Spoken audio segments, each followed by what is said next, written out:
अध्याय 32. श्रीकृष्णांचा गोपींमध्ये आविर्भाव.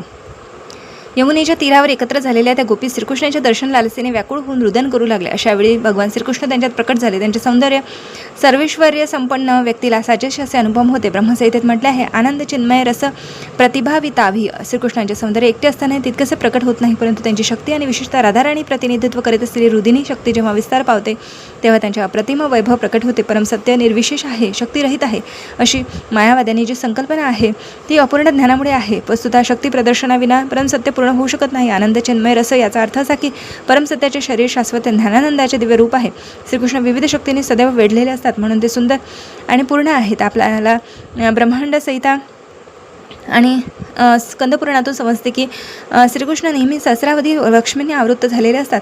गोपिका देखील लक्ष्मीच आहे आणि श्रीकृष्ण त्यांच्या हातात हात घालून यमुनेच्या तीरावर विहार करीत होते. स्कंदपुराणात म्हटले आहे की अनेक सहस्र गोपींमधून 16 सहस्र गोपी प्रमुख आहेत. या 16 सहस्र गोपिकात 108 विशेष करून विख्यात आहे. या 108 गोपींपैकी 8 प्रधान आहेत. या 8 प्रधान गोपींमध्ये राधाराणी आणि चंद्रावली प्रमुख आहे आणि या 2 गोपींमध्ये राधाराणी श्रेष्ठ आहे. श्रीकृष्णाने यमुनेच्या तीरावरील वनात प्रवेश केला तेव्हा चंद्राच्या शुभ्र चांदण्याने आजूबाजूला दटलेला अंधकार नाहीसा केला. तेथे शरद ऋतूत फुलणारी कुंद, मंदार, कदंब आदी फुले उमलून आली होती. मंद पवन त्यांचा सुगंध चोहीकडे पसरवित होता. त्या सुगंधाने मोहित होऊन मधुमक्षिका त्या सुगंधालाच मधु समजून सर्वत्र भ्रमण करीत होत्या. गोपींनी मृदू वाळू आपल्या करकमळांनी सपाट केली आणि त्यावर स्वतःची उत्तरीय वस्त्रे अंथरून श्रीकृष्णांना आसन प्रदान केले. तेथे एकत्र झालेल्या जवळजवळ सर्वच गोपींनी वेदमार्गाचे अनुसरण केले होते. त्रेतायुगात भगवान रामचंद्राच्या अवताराच्या वेळी त्या वेदशास्त्रातील पारंगत विद्वान होत्या आणि त्यांनी माधुर्य प्रेमातून प्रभू रामचंद्रांच्या सानिध्याची कामना केली होती. प्रभू रामचंद्रांनी त्यांना वरदान दिले होते की द्वापार युगात पूर्ण पुरुषोत्तम भगवान श्रीकृष्ण अवतीर्ण होतील तेव्हा ते त्यांची इच्छा पूर्ण करतील. या वरदानानुसार त्या वैदिक विद्वानांनी भगवान श्रीकृष्णांच्या अवतरणाच्या काळात वृंदावनात गोपीच्या रूपाने जन्म घेतला होता आणि आता तरुण वयात त्यांनी श्रीकृष्णांची संगत प्राप्त करून आपली पूर्वजन्मातील इच्छा पूर्ण केली होती. त्यांची निर्दोष कामना सफल झाली होती आणि त्या इतक्या प्रसन्न होत्या की आता त्यांना इच्छा करण्यासारखे काही राहिले नव्हते. भगवद्गीतेत म्हटले आहे, ज्याप्रमाणे तो जो पूर्ण पुरुषोत्तम भगवंतांना प्राप्त होतो त्याला प्राप्त करण्यासारखे काही असत नाही. श्रीकृष्ण गोपींमध्ये प्रकट होतात. त्या गोपीचे सर्व दुःख आणि त्यांच्या अनुपस्थितीने त्यांना झालेला शोक दूर झाला आणि तेव्हा त्यांना अधिक प्राप्त करण्यासारखे काहीही नसल्याच्या हृदयात अनुभव झाला. श्रीकृष्णांच्या संगतीने पूर्ण तृप्त झालेल्या त्या गोपीने आपले रेशमी उत्तरीय तेथील कोमल वाळूवर काळजीपूर्वक अंथरून त्यांना आसन प्रदान केले. त्यांची उत्तरीय वस्त्रे त्यांच्या वक्षस्थळावर लावलेल्या कुंकुमाने माखलेली होती. श्रीकृष्ण त्यांचे जीव की प्राण होते आणि त्यांनी अशा प्रकारे त्यांच्यासाठी एक सुखद आसन मांडले होते. श्रीकृष्ण गोपींमध्ये आसनावर विराजमान झाले तेव्हा त्यांचे सौंदर्य अधिकच प्रकट झाले. भगवान शिव व ब्रह्मदेव यांच्यासारखे श्रेष्ठ योगी तसेच अनंत शेष आणि इतर सर्व असे जण श्रीकृष्णांना आपल्या हृदयात आसन देऊन सदैव त्यांचे ध्यान करण्याचा प्रयत्न करतात. परंतु येथे ज्या व्रजगोपी श्रीकृष्णांना अगदी आपल्या वस्त्रावर समोर बसल्याचे प्रत्यक्ष पाहत होत्या. त्रैलोक्यातील सर्वाधिक सुंदर ललना असलेल्या गोपीच्या मेळाव्यात श्रीकृष्ण कोटी कामदेवांना पेक्षा अधिक सुंदर दिसत होते. श्रीकृष्ण त्यांच्यामध्ये बसले असतानाही ते प्रत्येक गोपीच्या बाजूलाही बसले होते. तेथे असा प्रश्न उपस्थित केला जाऊ शकतो की श्रीकृष्ण स्वतः अनेकानेक गोपी शेजारी बसले होते तरी एकटेही बसले होते हे कसे? श्रीमद भागवतात ईश्वर असा महत्त्वाचा शब्द योजलेला आहे. श्रीमद भागवद्गीतेत ईश्वर सर्व भूतानाम असे म्हटले आहे. ईश्वर हा शब्द प्रत्येक प्राणीमात्रांच्या हृदयातील परमात्मा असलेल्या भगवंतांचा निर्देशक आहे. श्रीकृष्णांनी देखील आपल्या विस्तार शक्तीचा या गोपीच्या समूहात अवलंब केला आणि ते प्रत्येक गोपीच्या शेजारी इतरांसाठी अदृश्य राहून बसले. भगवान हृदयात स्थित होता तेव्हा त्यांना ध्यानाने अनुभवले जाते. परंतु भगवान श्रीकृष्ण गोपींवर इतके दयाळू होते की ते त्यांच्या हृदयात न बसता त्यांच्या शेजारी बसले. अशा प्रकारे भगवान श्रीकृष्णांनी संपूर्ण उत्पत्तीतील मूर्तिमान निवडक सौंदर्य असलेल्या त्या व्रजगणांवर विशेष कृपा दाखवली. गोपींनी आपल्या प्राणवल्लभाला प्राप्त केले होते. त्यांनी आपला स्त्रीसुलभ क्रोध लपवून ठेवला आणि त्या आपल्या भ्रुकुटी संचलनाने त्यांच्या तथा स्मित हास्याने आपल्या प्रियतमाला संतुष्ट करू लागल्या. काही गोपी त्यांचे चरणकमळ जवळ घेऊन त्या दाबू लागल्या आणि स्मितहास्य करत आपला लपून ठेवलेला क्रोध प्रकट करीत त्या त्यांना म्हणाल्या, श्यामसुंदरा, आम्ही वृंदावनातील सामान्य मुली आहोत.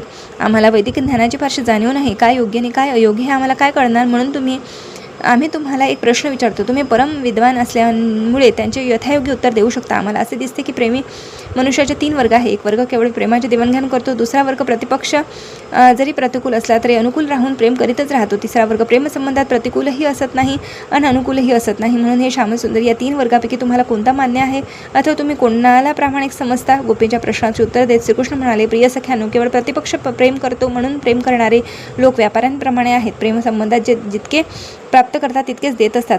वस्तुतः प्रेमाचा प्रश्नच उद्भवत नाही. असा व्यवहार म्हणजे केवळ स्वार्थ किंवा स्वकेंद्रित व्यावसायिक देवाणघेवाण आहे. अशा लोकांपेक्षा प्रेमसंबंधाचा गंधही नसणारे कितीतरी पटीने चांगले असते. या प्रथम वर्गापेक्षा प्रतिकूल असणाऱ्या प्रतिपक्षांवर देखील प्रेम करणारा दुसरा वर्ग श्रेष्ठ आहे. मुलांनी उपेक्षा केली तरी आईवडील त्यांच्यावर प्रेमच करतात. त्या उदाहरणात असे प्रामाणिक प्रेम पाहावयास मिळते. तिसऱ्या वर्गातील लोक प्रेमसंबंधात अनुकूलही असत नाही आणि उपेक्षाही करीत नाही. अशा लोकांचे पुन्हा दोन वर्ग पडतात. त्यात एक आत्मसंतुष्ट लोकांचा वर्ग आहे आणि त्यांना कोणाच्याही प्रेमाची अपेक्षा नसते. त्यांना आत्माराम म्हणतात. अर्थात ते पूर्ण पुरुषोत्तम भगवंतांच्या चिंतनात मग्न असतात. कोणी आपल्यावर प्रेम करतो अथवा नाही याची त्यांना चिंता नसते. दुसऱ्या वर्गात अकृतज्ञ लोकांचा समावेश होतो. ते कठोर हृदयाचे असतात आणि प्रेमाला प्रतिसाद देत नाही. त्या वर्गातील लोकांना सामान्यपणे गुरुद्रोह म्हणतात. ते आईवडिलांकडून किंवा गुरूंकडून कृपा प्राप्त करूनही त्यांची उपेक्षाच करतात.